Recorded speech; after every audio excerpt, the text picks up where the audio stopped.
2 রাকাত নামাজ পড়বেন আগামীকাল ইনশাআল্লাহ, আমিও পড়ব, আপনারাও। এশাবাদ দিয়া রাত্রে 2 রাকাত নামাজ তওবার নিয়ম কি? নামাজ অন্য সিস্টেমেই পড়বেন, শুধু সেজদার সময় নিয়মটা আলাদা। তওবার নিয়তে নামাজ পড়বেন, অন্তরকে আল্লাহর কাছে ছেড়ে দিয়া বলবেন, আল্লাহ আমি আপনার আদালতের আসামি হইয়া দাঁড়াইছি, তওবা করার নিয়তে নামাজে দাঁড়াইলাম। 2 রাকাত নামাজে কয়টা সেজদা হবে? 4টা সেজদা হবে।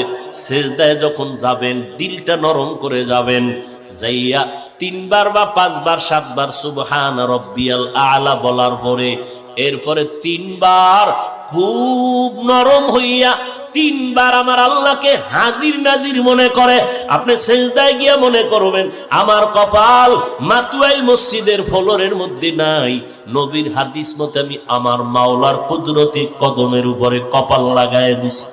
এইবার আল্লাহকে হাজির নাজির জানিয়া একা একা নির্জনে বলবেন 3 বার। কয়বার?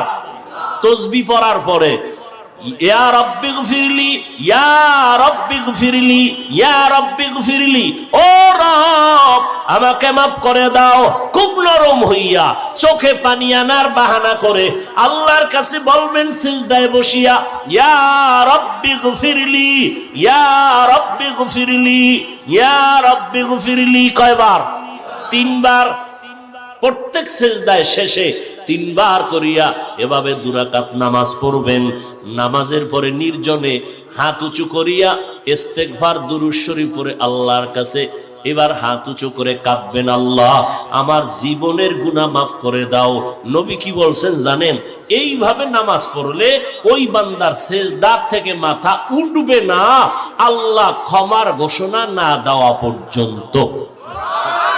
তার মানে আপনি এই দোয়া পড়ে উঠবেন, এর আগেই আপনার জিন্দেগীর গুনাহ আল্লাহ মাফ করে দিবেন। পারবেন? আল্লাহ আমাকেও তৌফিক দান করেন, আম্মা জানদেরকেও তৌফিক দান করেন।